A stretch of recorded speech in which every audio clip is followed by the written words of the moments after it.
चंपा एक छोटी सी प्यारी सी बच्ची थी जो विजयनगर में अपने माँ पिताजी के साथ रहती थी। लेकिन उसका सबसे अच्छा दोस्त उसका चूहा मिनी था, जिसके साथ वो दिन भर खेला करती थी।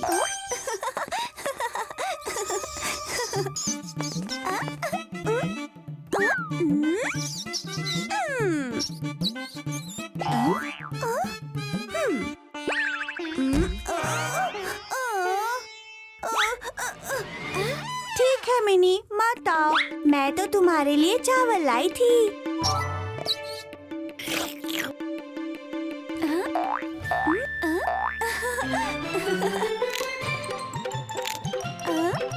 चंपा, छुप जाओ मिनी, छुप जाओ।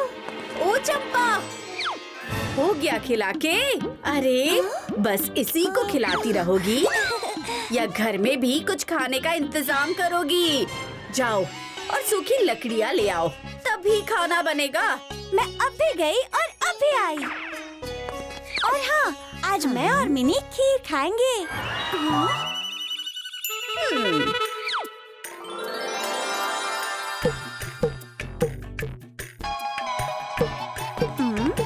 चंपा जंगल में लकड़ी खोजते खोजते थक गई, पर उसे सूखी लकड़ी कहीं भी नहीं मिली। कहाँ से लाऊं सूखी लकड़ियाँ? चंपा इतनी थक चुकी थी कि बैठते ही उसकी आंख लग गई।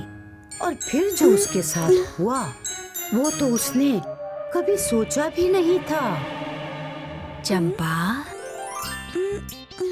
चंपा, मैं तुम्ही से बात कर रही हूँ। तुम बोल कैसे सकती हो? क्योंकि तुम मुझे सुन सकती हो। अगर मैं सूखी होती तो तुम्हारे काम आ सकती थी, पर मेरे चारों ओर इतनी बड़ी बड़ी झाड़ियाँ और पेड़ हैं कि सूरज की एक भी किरण मुझ तक नहीं पहुँचती। फिर मैं कैसे सूखूं बताओ? कोई इन झाड़ियों को काटता भी नहीं। मेरी तरफ मत देखो, मेरी कोई गलती नहीं। ये देखो, मैं तो खुद गीली हूँ क्योंकि मुझ तक भी सूरज की किरणें नहीं पहुँचती। हैं? पत्ता भी बोल रहा है। हाँ, तुम सुन रही हो, इसका मतलब मैं बोल रही हूँ। और हाँ, गलती सूरज की है, मेरी नहीं। इसमें मैं क्या करूं? मैं तो सबको रोशनी देना चाहता हूं, पर ये काला बादल मुझे बार बार ढक देता है। मुझे दोष मत दो, अभी दिखाता हूँ। देखा, ये हवा मुझे कहीं और जाने दे तब ना।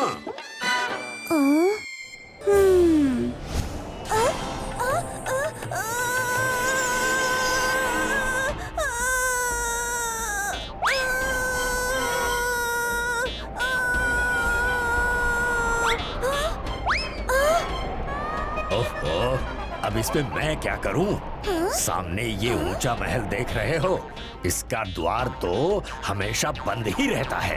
फिर बताओ, मैं उस पार कैसे जाऊं? सबकी बात सुनने के बाद चंपा को लगा कि ये सब परेशानी राजमहल के द्वार के कारण हो रही है। इसीलिए वो सीधे राजमहल जाके महारानी से मिली। तो तुम जानना चाहती हो कि मैं द्वार बंद क्यों रखती हूँ? उस तोते को देख रही हो? वो मुझे इतनी अच्छी अच्छी कहानियाँ सुनाता है कि मैं नहीं चाहती कि द्वार खुलने से उस पे कोई बाधा पड़े। तो तुम हो सारी समस्या की जड़। नहीं नहीं नहीं, मैं तो खुद समस्या से भाग के यहाँ आया हूँ। जंगल के तालाब का मालिक बार बार मेरे घोंसले को पानी में डुबाने की धमकी देता रहता था। चंपा जहाँ भी जाती उसे एक नई समस्या के बारे में पता चलता, पर उसने भी ठान लिया था कि वो सबकी समस्या दूर करके ही रहेगी, चाहे उसे जंगल जाना पड़े।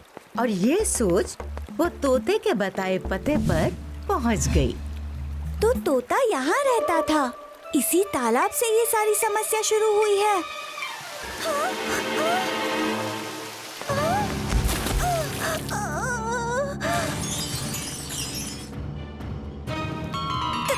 तुम कौन हो? इस तालाब का मालिक, और मेरा इरादा तोते को भगाने का बिल्कुल नहीं था। वो तो हाथी आकर मुझे रोज रोज धमकी देता है कि वो तालाब का सारा पानी पी जाएगा, इसलिए उसका गुस्सा मैंने बेचारे तोते पर निकाल दिया। गुस्से पर काबू रखना चाहिए ना। पता है आपके गुस्से की वजह से कितनी बड़ी समस्या हो गई है। सब परेशान हैं।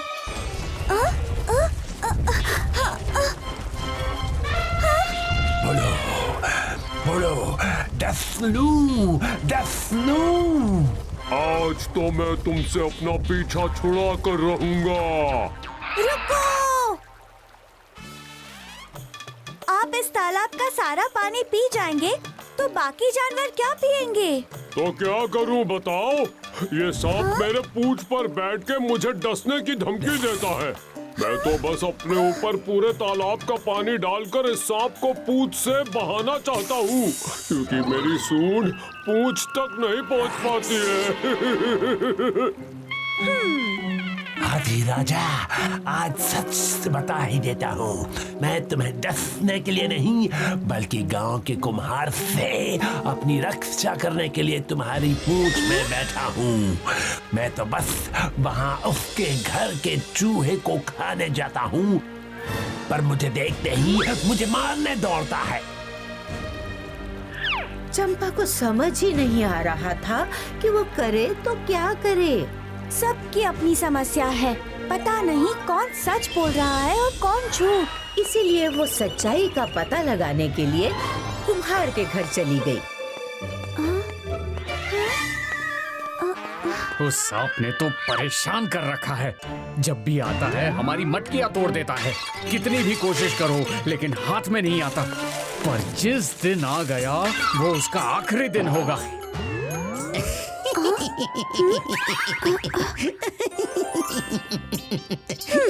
तुम क्यों हंस रहे हो? हंसू नहीं तो क्या करूं? कितना मूर्ख इंसान है। अरे उसे तो ये भी नहीं पता कि सांप मटके तोड़ने नहीं मुझे खाने यहाँ आता है। हाँ।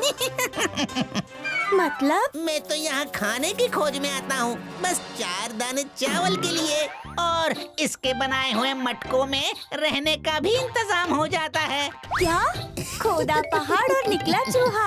अरे भाई, तुम्हें अंदाजा भी है तुम्हारे 4 दाने चावल के चक्कर में कितनी बड़ी समस्या खड़ी कर दी। मुझे क्या पता। अच्छा, अगर वो 4 दाने चावल मैं तुम्हें दे दूं तो? फिर मैं क्यों यहाँ आऊँगा? हाँ, ठीक है मेरे दोस्त। मेरी दोस्त मिनी तुम्हें अनाज लाकर दे देगी, और जब खत्म हो जाएगा तो फिर भिजवा दूंगी, पर दोबारा यहाँ मत आना।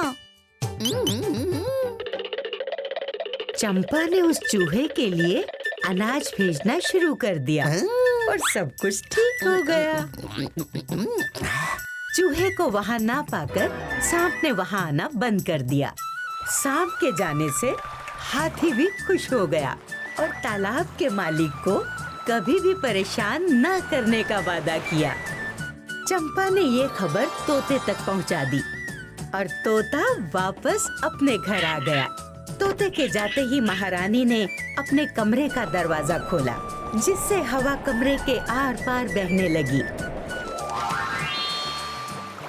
उसके बाद तालाब के मालिक ने तोते को कभी परेशान नहीं किया और सूरज के सामने से बादल भी हट गए। अब सूरज की किरणें सीधे झाड़ियों पर पड़ने लगी, जिससे जल्दी ही वो सूख गई और फिर वहाँ रखी गीली लकड़ियाँ भी सूख गईं। चंपा सो गई क्या? हाँ, उठो उठो। हाँ? अरे लकड़ियाँ लाने को कहा था। लकड़ियाँ इकट्ठा करके सो के सपने देखने लगी हो क्या? सपना? पता नहीं ये सपना था या सच। पर माँ, चावल के 4 दाने दुनिया बदल सकते हैं। कहना क्या चाहती हो? कुछ नहीं माँ, आप बस मुझे ना हर हफ्ते थोड़े चावल देते रहना। चंपा की माँ को कोई अंदाजा नहीं था कि चंपा क्या कहना चाह रही थी, पर माँ तो आखिर माँ ही होती है। उसने चंपा को बिना कोई सवाल किए 1 मुट्ठी चावल दे दिए और चंपा खुश हो गई। अम्मा, चंपा की तरह लगता है नूनी भी दिन में सपने देख रही थी। मैं दिन में सपने देख रही थी या नहीं, पर तुम्हें दिन में तारे जरूर दिखा सकती हूँ। रुको। If you like this video, subscribe to our channel Murthy Media.